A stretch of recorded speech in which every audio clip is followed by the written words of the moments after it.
एक साल पहले पेटीएम ने बाजार में एंट्री की थी बहुत हल्ले के साथ। उसका आईपीओ आया था, लेकिन एक साल बाद की हालत जानकर आप गड़बड़ा जाएंगे। आपको लगेगा कि कंपनी इतना जाबड़ मार्केट बनाकर चल रही थी, गड़बड़ी आखिर हो कहां गई। इसी सब पर आज बात करेंगे खर्चा पानी में। In association with Himalaya Green Tea Tulsi.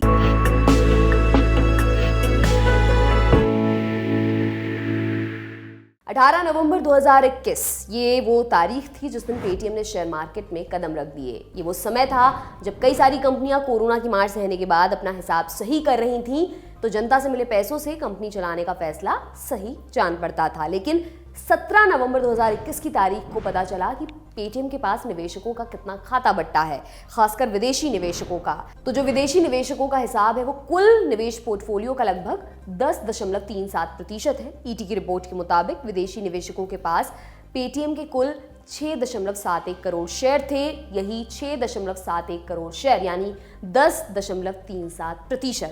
लेकिन अब लग गया नवंबर 2022 और इस एक साल के दरमियान बहुत सारे विदेशी निवेशक कंपनी का साथ छोड़कर भाग गए। लगभग 2.97 करोड़ शेयरों को बेच दिया, यानी मिला जुलाकर 44% हिस्सेदारी। तो बचे कुल 56% शेयर विदेशी निवेशकों के पास, यानी लगभग 3.74 करोड़ शेयर। लेकिन ये शेयर बेचने की बात हो गई, लेकिन कुछ हिस्सेदार भी कंपनी का साथ छोड़कर निकल लिए और ऐसे कुल विदेशी निवेशक हैं 88। उदाहरण के तौर पर सिंगापुर में मौजूद मॉर्गन स्टैनले एशिया की बात करते हैं, जिसकी लिस्टिंग के समय कंपनी में 1.21% की हिस्सेदारी थी, लेकिन समय के साथ ये हिस्सेदारी गिर गई और अब ये मॉर्गन स्टैनली एशिया कंपनी के शेयर होल्डरों की लिस्ट से भी गायब हो गई, यानी इनकी हिस्सेदारी 1% से भी कम हो गई। पेटीएम के दिन शायद थोड़े बुरे हैं, लेकिन इतने भी बुरे नहीं हैं। जैसे ही विदेशी निवेशक कंपनी छोड़कर भागे, रिटेल निवेशक चौड़े होकर चले आए। इस एक साल के दरमियान जब से विदेशी निवेशक छोड़कर निकले, तब से रिटेल निवेशकों ने अपनी हिस्सेदारी बढ़ा दी। 2.79% से बढ़कर 6.37%। पर एक और ध्यान देने योग्य बात है, वो बात ये कि जब पेटीएम का 17 नवंबर 2022 को लॉक इन पीरियड खत्म होगा, तो कंपनी के निवेशक अपने शेयरों को मार्केट में बेचने के लिए स्वतंत्र हो जाएंगे। ऐसे में अपने इशू प्राइस यानी 2150 रुपए प्रति शेयर से गिरकर जो शेयर 640 रुपए 90 पैसे पर आ गया है, वो लॉक इन पीरियड खत्म होने के बाद और गिर सकता है, ऐसा जानकार सोचते हैं। कंप्लीट सर्कल कैपिटल के पार्टनर और वाइस प्रेसिडेंट आदित्य कोंडावर ने मनी कंट्रोल से बातचीत में कहा कि जब भी लॉक इन खत्म होता है तो बाजार में शेयरों की ओवर सप्लाई हो जाती है, जिससे शेयरों के दाम घट जाते हैं। शेयर मार्केट की भाषा में इसे प्राइस करेक्शन होना कहते हैं।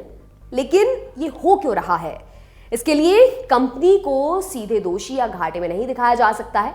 दरअसल विदेशी निवेशकों ने बहुत छचंद मचा कर रखा है, हर जगह से पैसा खींच रहे हैं, तो इधर से भी खींच रहे हैं। और इस गाड़े में बस पेटीएम नहीं है, LIC, जोमैटो, PB फिनटेक और नाइका जैसी कंपनियां भी शामिल हैं, जो बहुत धूमधाम से आई थी, लेकिन उनके शेयर काफ़ी ज़्यादा गिरे। इन सबके बीच कयास भी हैं कि दुनिया भर में एक और मंदी कुछ एक महीनों में आने वाली है, तो विदेशी निवेशक इस वजह से भी अपना पैसा खींच रहे हैं, अपना कैपिटल साबुत बचाने की जुगत चल रही है। और इसी के बीच हैं हम और आप और हमारा पैसा। अब मिलेंगे कल के एपिसोड में। आज के लिए इतना ही। मेरा नाम है दिव्यांशी। देखते रहिए दी लल्लन टॉप। शुक्रिया।